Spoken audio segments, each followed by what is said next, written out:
the Challenge USA.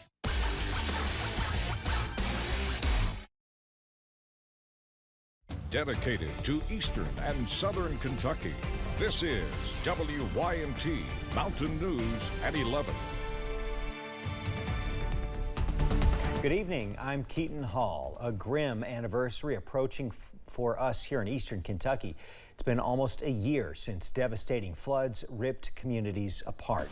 Marley Pinchuk spoke with the flooding victim as well as Governor Andy Beshear about what's on their hearts 1 year later. It's been rough, but God's been with me. We first introduced you to Mary McKinney last July. After being taken away on a boat, McKinney returned home the following day, finding mud, water, and debris filling her home, tarnishing precious keepsakes and leaving her heartbroken. Everything's gone. Everything that meant so much. Forcing her to find a way to move on. I pray to God that this community gets back together, back in one piece again. A prayer coming to fruition over the course of the past year. McKinney says she has tried getting financial help from FEMA, but hasn't had any luck. However, she was able to get in touch with groups from out of state that come by weekly to help repair her home. Oh, those groups are awesome. They are friendly. They come from different churches, different states. I just love them to death, and they've been through helping me. Seeing that progress firsthand, bringing an emotion she's been longing for. I'm happy now. Everything's coming into place. The selflessness, the love, the coming together to help our fellow human being, you know, that's been something so special to see. But the other thing on my heart is we're not done. You know, this is the toughest rebuild, I believe, in the history of the United States, and it's going to take years. But I remain committed. I know the people of Eastern Kentucky remain committed, and I hope the people all over Kentucky remain committed to seeing this through. Our promise is to rebuild every structure and every life. Governor Andy Beshear committed to being there for families impacted by this tragedy. McKinney, knowing how far she's come, thankful to be where she is today. Marley Pinchuk, WSAZ News Channel 3. Governor Beshear says he plans to be in Eastern Kentucky for the 1 year flooding anniversary next week. The Housing Development Alliance broke ground earlier today on their 20th house build for a flood-impacted family. The home is being built for the Combs family of 7 in Breathitt County, and it's all thanks to a $150,000 donation from the AEP Foundation and Kentucky Power. Wilma Combs says her family feels blessed. I cannot express how grateful that all of us are for what we're having done for us. It's just amazing. It's just a great feeling. It's hard to put it into words, really, what you feel with all these people coming together. It kind of takes your breath away for a minute. This is the 20th home the HDA has built for flood survivors just in the past year. McReynolds says the AEP Foundation grant will also be used to repair homes hit by the flood. Letcher County flood survivors have another chance at a flood buyout program. The United States Department of Agriculture is offering this buyouts through the Natural Resources Conservation Service. This program was announced in May, with applications being open until July 30th. Letcher County Magistrate Sherry Sexton says she's glad that survivors who originally thought they could do repairs now have another buyout option. And it's really needed because some people thought, well, I can clean it up and move back in it, and it's been an impossible and expensive process that they just can't handle. Sexton says that the official buyouts will be taking place about 12 months after homeowners are approved. Those interested in applying can go to the Letcher County Recreation Center on Tuesdays 9 to 12 and Thursdays 12 to 4, or you can do it online as well at erassist.com to fill out an application. The Appalachian Regional Healthcare Disaster Recovery Center continues to provide materials for flood survivors. Organizers partner with long-term recovery groups to help deliver items to flood survivors. Executive Director Angela Bailey says they'll continue distributing as long as they need, and donations continue to come through. We are going with what the need is. It is not our timeline. We are simply responding to the needs as they are. And right now, the needs are for furniture, building supplies, appliances, and those kinds of things. Survivors can apply through case managers working for their county long-term recovery groups. Samaritan's Feet is a North Carolina-based organization that provides shoe donations to those in need. Samaritan's Feet will be at Millstone Church of Grace in Letcher County on Saturday. That's tomorrow, to give away 350 pairs of shoes. The shoe giveaway is open to flood survivors. There's going to be food, music, and a revival hosted by the church. Pastor John Holbrook says he's excited to see people still volunteering to help the region almost a year after the flood. So they're coming tomorrow to use our facility to be able to give out 350 pairs of shoes.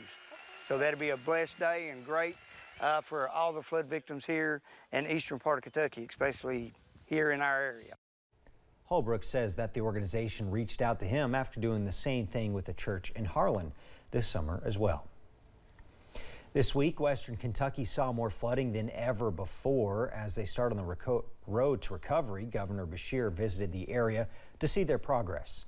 Many homes and businesses had to be evacuated and thousands were without power at one point. But the governor said nobody has died and everyone is accounted for. Beshear thanked first responders, emergency management, and recognized the people of Western Kentucky who've endured so much with the tornadoes back in 21. We've been punched in the gut a little bit for this town and this area to be hit again. But I can tell you one thing, the people of Western Kentucky are tough, and after the last year and a half, absolutely know how to lift themselves up and rebuild. In just a few hours, Mayfield saw nearly a foot of rainfall. Well, around here, it's actually been a fairly nice evening all throughout the mountains. Plenty of sunshine this evening. Clear skies out there for now, but we'll see a few clouds move in overnight. Here's the perspective from our Pikeville Medical Center camera right now overlooking the city. Temperature right at 70, looking fairly nice outside as we go through the evening. Most of us are in the upper 60s to low 70s. Already some mid-60s sneaking in. Hazard's at 66, Jonesville's at 66, Irvin's at 67, and Wise, the usual cool spot, right around 64. But Monticello still holding out there at 76. A milder view from there. Dew points, you expect them to go up a little bit overnight. Low 60s, not out of the question for where we should be at this point in the night. Your forecast first through the next 12 hours. Temperatures slowly dropping to the mid-60s by the morning. Quickly building back up into the mid-70s by midday. Your course cast tomorrow if you're headed out to the course. Don't forget the sunscreen, but a hole-in-one. Excellent out there. Maybe some fog early, but highs in the low 80s. Keaton, I'll have the details on when the heat starts to ramp up here in a few minutes. Just might have to head out to Old Stones Crest. Thanks, Evan. Police are warning people about a man they say is armed and dangerous in one eastern Kentucky county. Officials with the Powell County Sheriff's Office posted the alert late Thursday night. They're working to find Cody Wayne Johnson. We're told he was last seen in the Campton Road, South Fork, Cow Creek area on foot and may potentially be on a motorcycle or a dirt bike. He was also spotted with several others in a dark blue 2023 Nissan Titan with Wisconsin tags. If you see him, police say to stay away and call 911 immediately. Officials with the Harlan County Sheriff's Office are investigating following a theft at a cemetery. Deputies say the incident happened at the Day Jackson Cemetery in Cranks.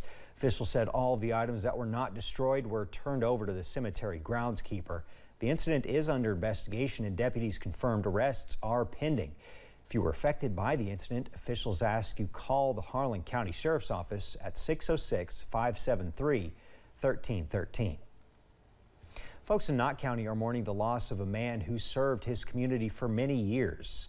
Jeff Combs, 52 years old, died at his home in Ambergee yesterday after a battle with cancer. Combs was a Shriner, Mason, former deputy coroner, EMT, and firefighter, but also served as Knott County Emergency Management Director during the floods nearly 1 year ago. He just played such a vital role in that effort that hopefully nobody will ever forget the things that he's done for Knott County, the fire department, and his community. Hyman Volunteer Fire Department Chief Preston Hayes added that he will miss his friend dearly and that Combs' family is in his prayers. Kentucky lawmakers, are learning more about forever chemicals found in state waters, from lakes to rivers and streams and even fish. The focus is now on how to treat drinking water systems for the chemicals to make sure you and your family are safe. PFAS are a group of chemicals first developed in the 1940s, and they're used widely around the world. You'll find them in consumer and industrial products like Teflon and Scotchgard. They're even sometimes called forever chemicals, and here's why. They have a strong bond and are heat and stick resistant, so they don't break down in the environment easily, and they migrate in groundwater. They can even be found in aquatic organisms. But we've seen it in lakes and rivers. Strangely, some of the highest concentrations that we've seen is in lakes was Kentucky Lake and Tennessee Lake, and we've been wondering if there are potential sources in Tennessee or northern Alabama that might be adding to that. Tony Hatton is the commissioner of the Department of Environmental Protection. He says while they don't believe your Teflon skillets are making a major environmental impact, things like aqueous film forming foam, which is used to suppress major fires, and product from solid waste disposal facilities could also be making their way into waterways. The DEP teamed up with Kentucky Fish and Wildlife to test surface water and fish tissue in 2021. A report shows of 98 fish samples collected, PFAS were present in every one. Those chemicals could have impacts on your physical health at high levels of exposure, including increased cholesterol levels, increased risk of high blood pressure, and an increased risk of some cancers. Residents in northern Kentucky who live along the Ohio River saw much higher levels when their municipal water systems were tested. When we got in South Shore, we couldn't, there's no notice requirement to tell people they were being exposed. There was no notice requirement, people. And that's a problem. Kentucky officials do anticipate more federal guidelines to come down the pike, but they say they'd like to be prepared, especially since treatment can be so costly. It's just another factor lawmakers will have to consider. That was Kelsey Soto reporting. PFAS can be filtered out at water facilities. Litchfield is asking the state for financial assistance to help install a granular activated carbon filter. However, even that method will require ongoing costs. Coming up on Mountain News at 11, Lionel Messi makes his electric debut here in the States. How it went after this. Plus, we continue to watch the potential for some heat on the way toward next week. The details after this. Every 40 seconds,